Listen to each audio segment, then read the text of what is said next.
அன்னை தகவல் சேனலில் இன்றைக்கி என்ன பார்க்க போகிறோம் அப்படின்னா, ஏர் இந்தியா இன்ஜினியரிங் சர்வீசஸ் லிமிடெட் ஏஐஇஎஸ்எல் வேலை அப்படின்னு சொல்லியிருக்காங்க. என்னென்ன போஸ்டிங் அப்படின்னா, aircraft technician B1, aircraft technician B2 போஸ்ட்டுக்கு கால்ஃபார் பண்ணியிருக்காங்க. மொத்த பணியிடங்கள் 40 அப்படின்னு சொல்லியிருக்காங்க. வயது வரம்பு என்ன சொல்லியிருக்காங்கன்னா, 5 years எக்ஸ்டெண்டபிள் டு 58 இயர்ஸ் வரலும் வேலை பார்க்கலாம் அப்படின்னு சொல்லியிருக்காங்க. Place of posting Chennai, Bangalore மற்றும் ஹைதராபாத் அப்படின்னு சொல்லியிருக்காங்க. ஃபஸ்ட்டு ஏர்கிராஃப்ட் டெக்னீஷியன் B1, இதுக்கு என்ன குவாலிஃபிகேஷன் எதிர்பார்க்குறாங்க அப்படின்னா, முன்னாள் படை வீரர்களை தவிர மற்ற அனைத்து விண்ணப்பதாரர்களுக்கும் ஃபஸ்ட்டு பாயிண்ட் சொல்கிறாங்க. இதுக்கு 60% மதிப்பெண் எடுத்திருக்கணும். யார் அப்படின்னா OBC category. SC/ST category 55% mark எடுத்திருந்தா போதும் அப்படிங்கிறாங்க. என்ன முடிச்சிருக்கணும் அப்படின்னா, DGCA ஆல் அங்கீகரிக்கப்பட்ட பயிற்சி நிறுவனங்களிலிருந்து மெக்கானிக்கல் ஸ்ட்ரீமிங் விமான பராமரிப்பு பொறியியல் AME டிப்ளமோ அல்லது டிகிரி சான்றிதழ், அதாவது 2 வருட படிப்பு அல்லது 3 வருட படிப்பு முடித்தவங்க இதுக்கு விண்ணப்பிக்கலாம் அப்படின்னு சொல்லியிருக்காங்க.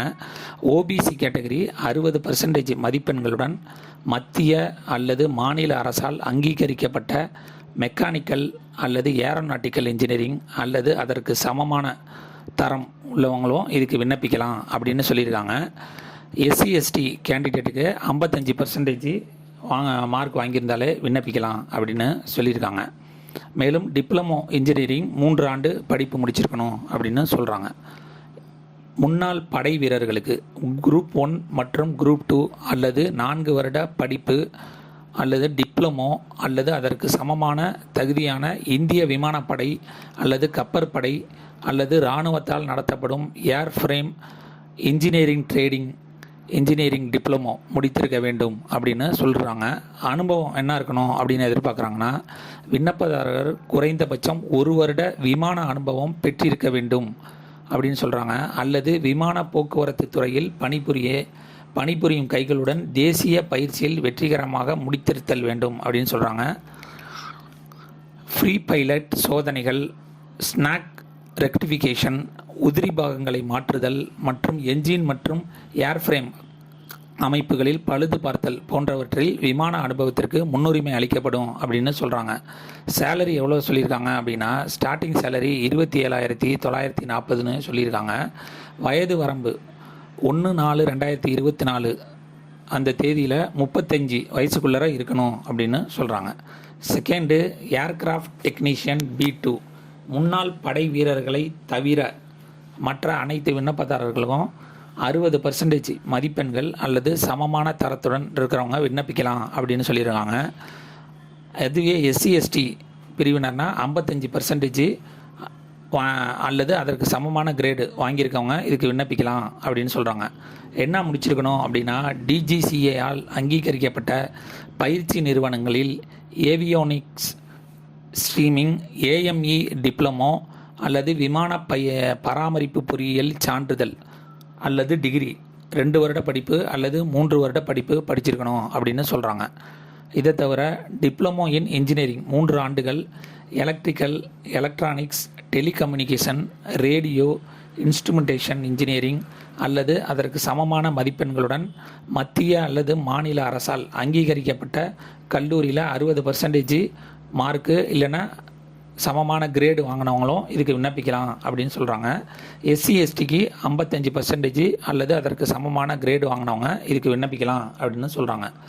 முன்னாள் படை வீரர்களுக்கு குரூப் 1 மற்றும் குரூப் 2 அல்லது 4 வருட படிப்பு அல்லது டிப்ளமோ அல்லது அதற்கு சமமான தகுதியான இந்திய விமானப்படை, கடற்படை, இராணுவத்தால் நடத்தப்படும் ஏர் ஃப்ரேம் மற்றும் இன்ஜினியரிங் ட்ரேடுகளில் இன்ஜினியரிங் டிப்ளமோ முடித்திருக்க வேண்டும் அப்படின்னு சொல்கிறாங்க.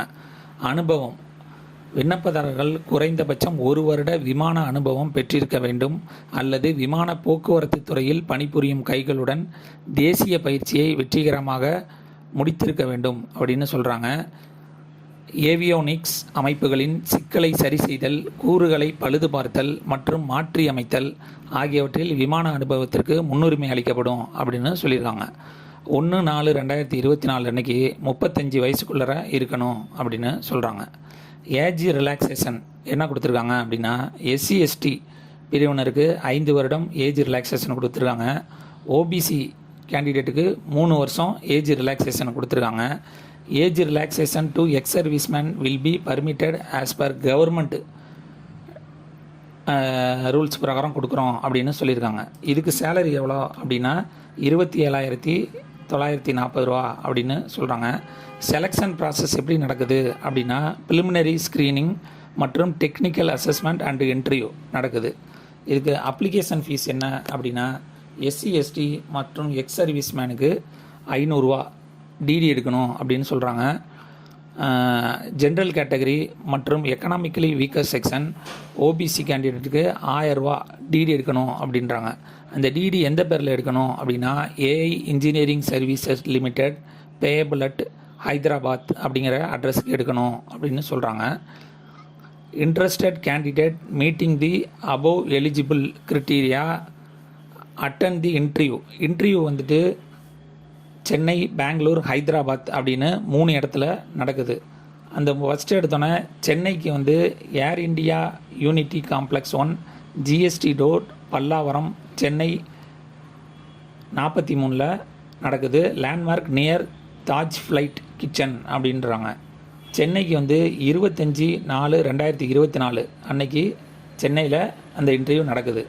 Second Bangalore Air India conference room 2nd floor alpha 3 Kempegowda international airport. பெங்களூரில் 29/4/2024 இன்டர்வியூ நடக்குது.